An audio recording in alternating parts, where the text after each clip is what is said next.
उपराष्ट्रपति वेंकैया नायडू ने कहा कि एक महान भविष्य के लिए समय बहुत महत्वपूर्ण है। वेंकैया नायडू ने हैदराबाद पब्लिक स्कूल के स्वर्ण जयंती समारोह का उद्घाटन किया। इसके बाद इंडोर स्पोर्ट्स कॉम्प्लेक्स की आधारशिला रखी गई। उन्होंने कहा कि हैदराबाद पब्लिक स्कूल सबसे अच्छे स्कूलों में से एक है। प्रकृति बहुत ज़रूरी है, अगर इसकी उपेक्षा की जाए तो यह बहुत खतरनाक है। वेंकैया नायडू ने कहा कि अगर हम प्रकृति से प्यार करेंगे तो ही हमारा भविष्य होगा। वेंकैया नायडू ने कहा कि अगर आप शारीरिक रूप से मजबूत हैं तो मानसिक रूप से सतर्क रहेंगे। उन्होंने कहा कि व्यायाम की कोई जाति और धर्म नहीं होता। आज की पीढ़ी को जंक फूड से दूर रहने की सलाह दी जाती है। हम चाहते हैं कि संगीत और साहित्य आज उनके जीवन का हिस्सा बने। उन्होंने कहा कि मातृभाषा पर अधिकार होना चाहिए। वेंकैया नायडू ने कहा कि बुनियादी शिक्षा मातृभाषा में होनी चाहिए। That institution will prosper, will progress, will grow and become one of the most dynamic institutions and also produce students who can have their excellence in various fields. Friends, I am sorry that we are running half an hour behind. One of the reason is 10 minutes of my own arrival. Though I was in the school, I had a pre-engagement of orientation for members of Rajya Sabha who are newly elected. But there was a technical problem, and in between the speech, I had to wait for some time, and that took some time. Because I always feel one has to be punctual. We have to maintain time sense, and particularly in every program, of course, particularly in education, in the schools and education institutions where we are going to develop the future citizens of the country, it should be on time and it should be more constructive, purposeful and useful. केंद्रीय मंत्री किशन रेड्डी ने कहा कि केंद्र सरकार विकलांगों के कल्याण के लिए काम कर रही है। मंत्री किशन रेड्डी ने सिकंदराबाद संसदीय क्षेत्र के तहत नामपल्ली में आयोजित एक कार्यक्रम में विकलांगों को battery, tricycle, hand stick, mobile phone, कृत्रिम अंग और श्रवण यंत्र सौंपे। इस मौके पर उन्होंने कहा कि सरकार की ओर से खर्च किया जाने वाला एक एक रुपया विकलांगों को बांटा जाएगा। उन्होंने कहा कि जब तक परिवार के सदस्य हैं, विकलांग लोगों को जीवन अच्छा रहेगा। जब वे नहीं रहेंगे तो विकलांगों की स्थिति दयनीय हो जाएगी। ऐसे में विकलांगों की देखभाल की जिम्मेदारी प्रभु और समाज पर होनी चाहिए। मंत्री केटीआर ने एक बार फिर बीजेपी नेताओं पर साधा निशाना। उन्होंने कटाक्ष करते हुए कहा कि अविकसित राज्यों के भाजपा नेताओं की ईमानदारी की सराहना की जानी चाहिए। केटीआर ने केंद्रीय मंत्री ज्योतिरादित्य सिंधिया को चुनौती दी। सिंधिया ने उनके गृह राज्य मध्य प्रदेश किस क्षेत्र में तेलंगाना से बेहतर है यह बताना होगा। केटीआर ने जोर देकर कहा कि तेलंगाना, जिसमें देश की आबादी का 2.5% है, भारत के सकल घरेलू उत्पाद में 5% का योगदान देता है। यदि भाजपा शासित सभी राज्यों ने तेलंगाना में विकास हासिल कर लिया होता तो हमें 75वें स्वतंत्रता दिवस तक 10 ट्रिलियन की अर्थव्यवस्था मिल जाती। टीपीसीसी अध्यक्ष रेवंत रेड्डी ने आरोप लगाया कि कल्वाकुंतला परिवार तेलंगाना को लूट रहा है। सीएम केसीआर एक हफ्ते से दिल्ली में क्या कर रहे हैं? बाढ़ में लोगों की जान जा रही है तो केंद्र खड़ा क्यों नहीं है? टीआरएस विधायकों और मंत्रियों पर अवैध गतिविधियों में लिप्त होने का आरोप लगाया। रेवंत रेड्डी ने मांग की कि चिकोटी का समर्थन कौन कर रहा है, उनके नामों का खुलासा किया जाए। उन्होंने चिकोटी मामले की न्यायिक जांच की मांग की। क्या यह हवाला बिना सरकार की जानकारी के हो रहा है?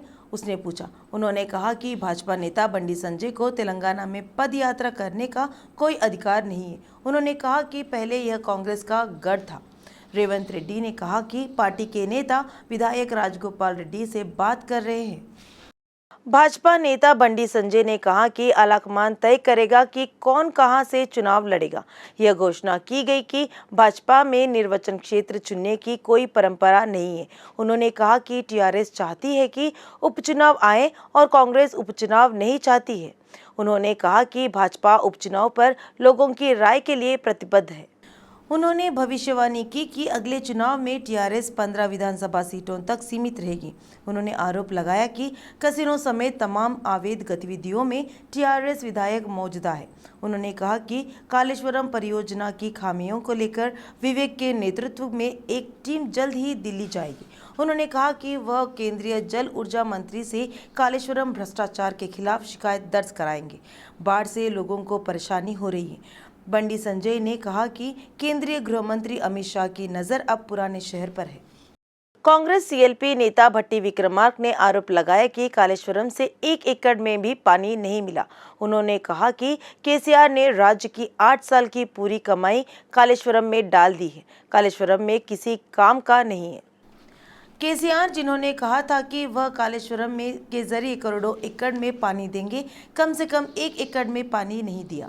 उन्होंने कहा कि कालेश्वरम परियोजना के निर्माण में गुणवत्ता मानकों का पालन नहीं किया गया और इसी वजह से हाल ही में हुई बारिश के दौरान पंपों और वाल्वों में पानी भर गया। उन्होंने पूछा कि क्या मेदिगड्ढा, अन्नावरम और सुंडीला पंप काम कर रहे हैं। भट्टी इस बात पर नाराजगी व्यक्त की कि सरकार कालेश्वरम परियोजना में क्या हो रहा है इसके बारे में सरकार खुलासा नहीं कर रही है। कम से कम वहां काम करने वाले श्रमिकों को फोन तक नहीं मिल रहा है। कांग्रेस एमएलसी जीवन रेड्डी ने अपना गुस्सा व्यक्त करते हुए कहा, केसीआर के दिल्ली दौरे का क्या उद्देश्य है जबकि राज्य प्राकृतिक आपदा बाढ़ से पीड़ित है। उन्होंने कहा कि बाढ़ से लाखों एकड़ फसल बर्बाद हो गई है। उन्होंने आरोप लगाया कि केसीआर केंद्र सरकार से धन प्राप्त करने की कोशिश नहीं कर रहे हैं। पिछले 8 वर्ष से प्राकृतिक आपदाओं के कारण फसल नुकसान होने पर कोई फसल बीमा नहीं है, कोई इनपुट सब्सिडी नहीं है। उन्होंने केंद्र सरकार से वित्तीय सहायता नहीं मिलने का कारण सीएम केसीआर की अक्षमता की आलोचना की। उन्होंने स्पष्ट किया कि बाढ़ राहत प्राप्त करना तेलंगाना राज्य के लोगों का अधिकार है। उन्होंने टिप्पणी की कि केसीआर अक्षमता के प्रतीक है। उन्होंने कहा कि टीआरएस सरकार संयुक्त राज्य में लाई गई परियोजनाओं को बरकरार रखने में विफल रही है। कॉरपोरेट जंगल में तब्दील हो चुके हैदराबाद में पिछले कुछ सालों में काफ़ी बदलाव देखने को मिले हैं। हरियाली की नगरी कहे जाने वाले हैदराबाद में जल्द ही एक प्राकृतिक वैद्यशाला उपलब्ध होगी, वह भी सरकारी क्षेत्र में। तेलंगाना के चिकित्सा एवं स्वास्थ्य मंत्री तनिकी हरीश राव ने शनिवार को अहम आदेश जारी किए। जल्द ही उपलब्ध होने वाले इस प्राकृतिक चिकित्सालय को 10 एकड़ के क्षेत्र में स्थापित किया जाएगा। मंत्री हरीश राव ने इसके लिए 6 करोड़ की राशि जारी करने के आदेश जारी किए। साथ ही उन्होंने अधिकारियों को इस अस्पताल का निर्माण कार्य शुरू करने के निर्देश भी जारी किए, जिसे तत्काल नेचर क्योर नाम दिया जाएगा।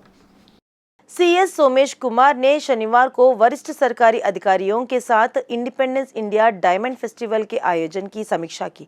समारोह 8 से 22 अगस्त तक चलेगा। इस अवसर पर अधिकारियों को आदेश दिया गया कि राज्य भर में 15 दिनों तक स्वतंत्रता भारत वज्रोत्सव के भव्य उत्सव की पूरी व्यवस्था की जाए। सभी सरकारी विभागों को समन्वय से काम करने की सलाह दी। वे वज्रोत्सव उत्सवों पर एक उच्च स्तरीय समिति गठन करने का आदेश दिया। 8 अगस्त को उद्घाटन बैठक में जनप्रतिनिधि शामिल होंगे। उन्होंने देश की एकता को बढ़ावा देने के लिए विशेष कार्यक्रम बनाने के लिए निर्देश दिए। सीएम ने स्पष्ट किया कि सरकार पहले से ही करोड़ों झंडे बांटने को तैयार है। तेलंगाना कांग्रेस नेता और मुनुगोड विधायक कोमिटिरेड्डी राजगोपाल रेड्डी ने सनसनीखेज टिप्पणी की। उन्होंने टिप्पणी की, अतीत में उपचुनाव निश्चित है।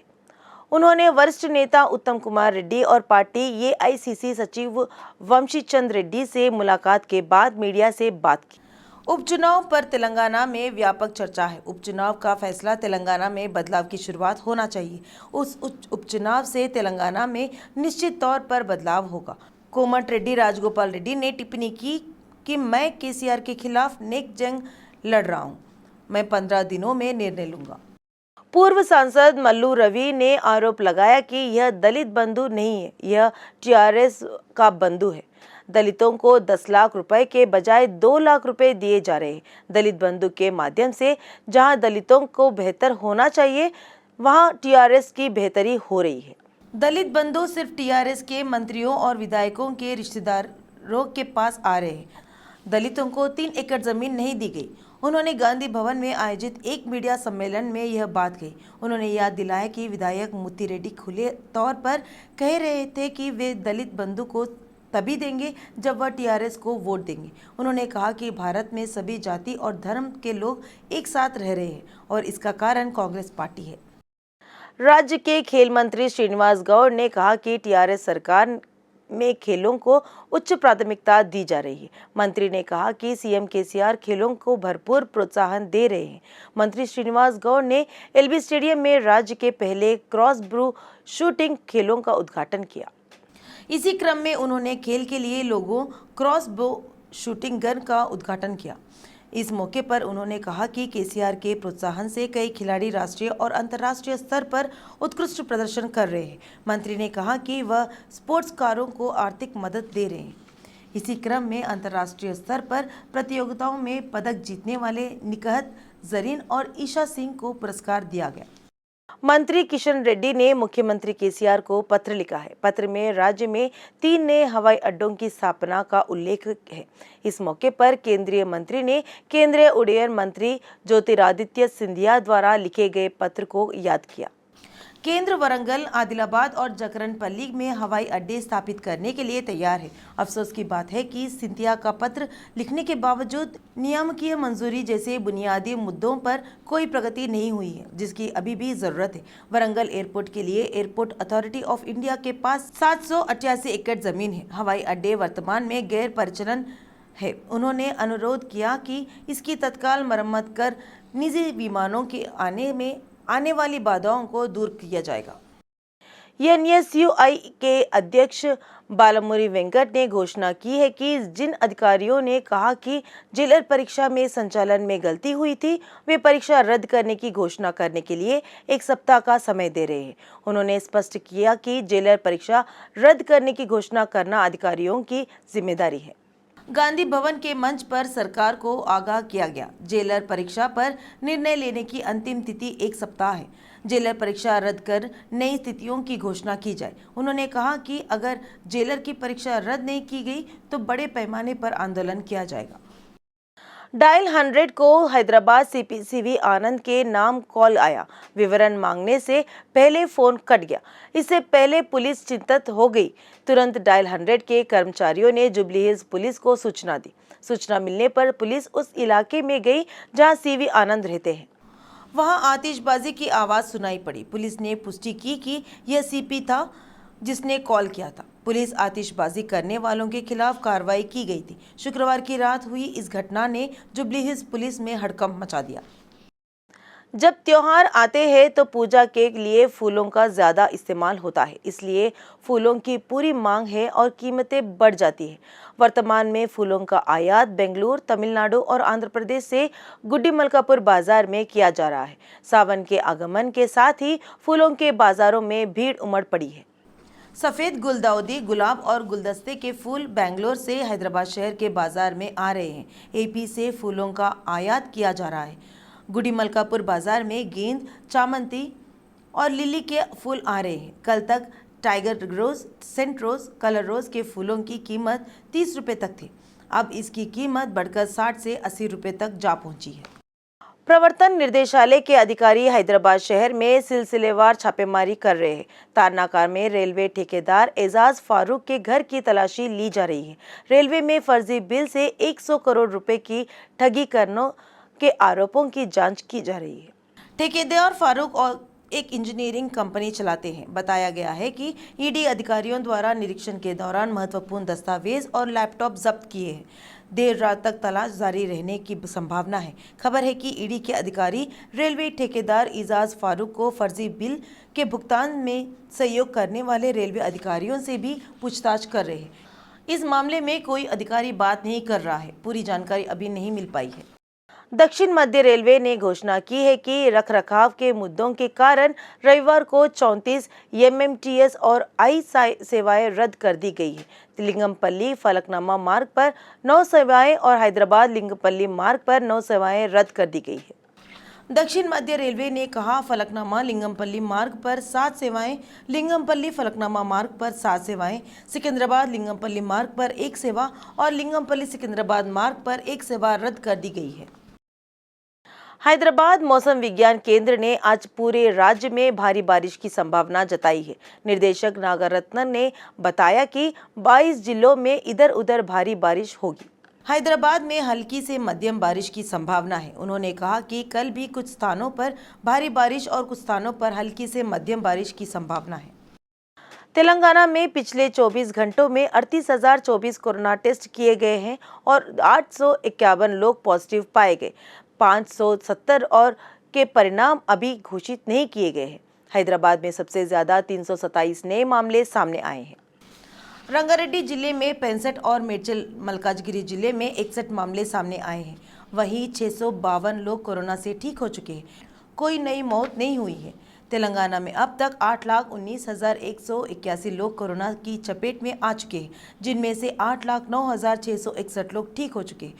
बर्मिंघम में हुई कॉमनवेल्थ गेम्स में भारत ने आज अपना दूसरा मेडल जीत लिया। भारोत्तोलन में गुजरात पुजारी ने कांस्य पदक जीता। ज्ञात हो कि संकेत सरकार ने पुरुषों के 55 किग्रा वर्ग में रजत पदक जीता था।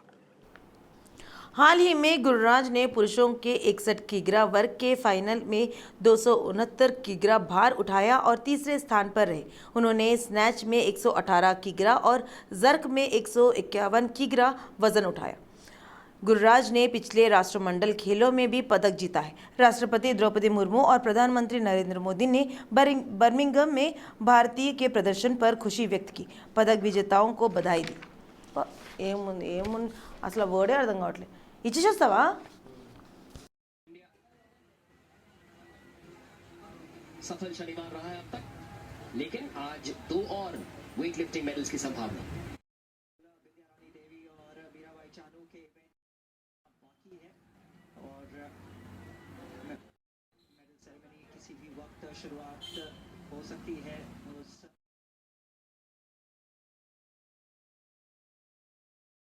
Gururaj Pujari back to back Commonwealth games, back to back medal, पहले सिल्वर और अब ब्रॉन्ज। 2010 में कॉलेज के दिनों में इन्होंने वेट लिफ्टिंग की शुरुआत की। 2015 में एयरफोर्स का हिस्सा बने और इंडियन नेशनल कैंप का हिस्सा बने। 2016 में